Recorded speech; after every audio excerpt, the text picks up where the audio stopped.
it's Dr. Seth Jarrell. Today I want to talk to you about non-alcoholic fatty liver disease. So what is non-alcoholic fatty liver disease? Non-alcoholic fatty liver disease is when the liver processes fats wrong. Usually it's seen in people who are obese or who are overweight, but it can be seen in those of normal weights. They just store their fats in their liver. Normally fats should first be stored in the abdomen, the legs, the buttocks. But in people with non-alcoholic fatty liver disease, they have a preference for the liver. Now, why is this bad? This is bad because when fat infiltrates any organ, that causes that organ not to work as well, under more stress, not able to be as efficient as it should be. The liver is a very important organ. It produces many of our proteins, many of our hormones within the body. The liver has a unique function about itself, is that it's able to heal. So as long as not too much damage has been done, the liver can regenerate itself, one of the few organs in our bodies that can do that. So why do we want to treat non-alcoholic fatty liver disease and make your liver back normal? Well, it can progress. Non-alcoholic fatty liver disease can turn into something else called non-alcoholic steatohepatitis. NASH is the short way of saying it, which can progress to cirrhosis, which is complete liver failure.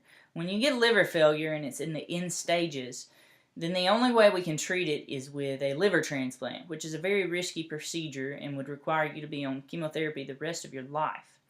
So we want to get it treated before it progresses. So how do we know that you have non-alcoholic fatty liver disease? Well, you may come into the office with some complaints of some fullness in your right upper side, or maybe you feel a small amount of a lump below the rib cage.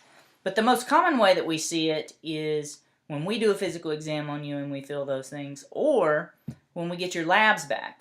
Lots of times we do labs that include liver enzymes. These liver enzymes are a marker. They show us some of the cells in the liver, the enzymes within them leaking out. So if those enzymes are high, we know that maybe there's a problem with the liver. So then what do we do after that? Well, if we see that, a lot of times we'll next go to a liver ultrasound or a CT of the abdomen.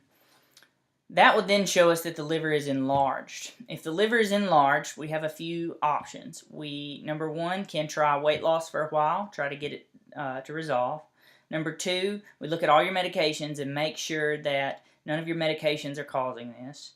Number three, you may have something of a more rare type of disease, which we can do certain laboratory tests to look at that. And number four, if we're very confused or we just don't have a really clear picture, sometimes we'll do a liver biopsy.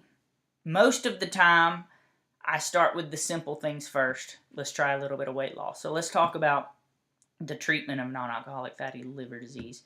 As I have already given hints to, the treatment of non-alcoholic fatty liver disease is weight loss number one. Because we know that if you lose weight, those liver cells, the fat starts to leave the liver. The liver cells are then not crowded up anymore. They're not under a bunch of stress. They're able to form more. We treat non-alcoholic fatty liver disease. Well, as I've already alluded to, the number one treatment is weight loss. So the liver, again, has a bunch of fat in it. That fat then causes the liver cells not to be as efficient, to have a lot of stress upon them, and it doesn't function as well. So if we lose weight, then those liver cells are able to perform more efficiently. So the number one thing that I do is I calorie restrict people. I say, okay, let's really get conscious about what we're going to eat. We'll talk more about this in a talk about weight loss. That goes into more details about the different types of diets that we can do to lose weight and things that we can do to maintain that weight loss.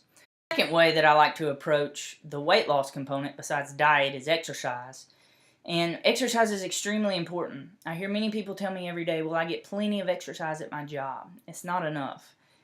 As we have been going through the years of our history as human beings, those before us were much more active than we are. We're just not active enough. You should get at least 150 minutes of exercise a week. That means 30 minutes a day, 5 days a week. And that means getting your heart rate up. That doesn't mean doing things around the house. It doesn't mean working at your job. That means before or after your job, going out, having some type of cardiovascular exercise. If that means a walk for you, that's fine, but we need to progress, and we need to get to a brisk walk, or a jog, or we're bicycling, or we're canoeing, or we're swimming, but something to get that heart rate up into the 130s, 140s, so that we can get a sustained action of the heart. The second thing is working out. We know that building muscle mass in general helps us be more efficient in most of our body functions. So if you build muscle mass, your body then can burn more calories. So I encourage people to get in the gym. So get in the gym and get a trainer or get somebody to show you how to work out correctly and build up some muscle mass. The third thing is what medications can we do to treat non-alcoholic fatty liver disease? Well, there's some mixed data about this. There's one medication that's a diabetes medication called pioglitazone. The brand name used to be called Actos. Actos has been shown to decrease the harmful effects of non-alcoholic fatty liver disease, but we're not decreasing the fat inside the liver. The second thing is vitamin E. There's some mixed data about whether or not a vitamin E supplement can be beneficial, thought to be some antioxidant effect. The third thing is fish oil. So fish oil has some mixed data as well as to whether or not it can help with non-alcoholic fatty liver disease. So a lot of times I encourage my patients to go ahead and take a fish oil or increase the fish in their diet.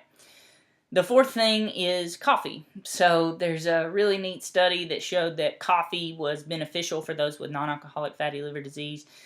On the downside, it took 6 cups of coffee a day, and that was without sugar and without milk, so lots of people are not going to do that. And I don't necessarily encourage that you do that, but if you're already drinking coffee, it's not a bad thing.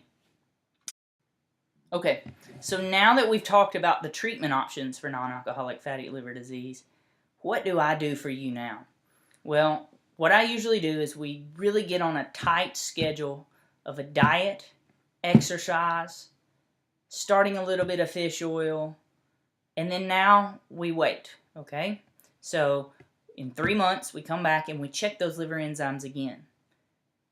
Then in another 3 months, we come back, we check them again. Now we're at 6 months.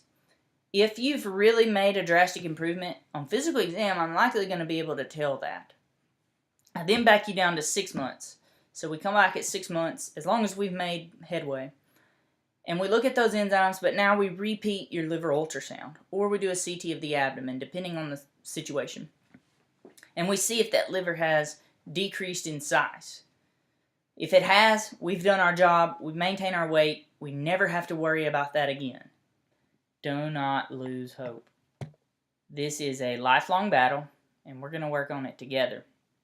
The key is getting the weight down and keeping it off. And that means being vigilant. Being vigilant for the rest of your life about keeping that weight down, because we know that you are someone who stores those fats in the liver, and that will make your liver damaged. So let's keep it off. I encourage you to also watch my video on weight loss, exercise, on the different diets that we can do. That also comes with a handout so that you can take it home and read it with you. If you have any questions, please feel free to call me and let us know what is bothering you. We'll be happy to get you in for an appointment. Thanks, and have a great day.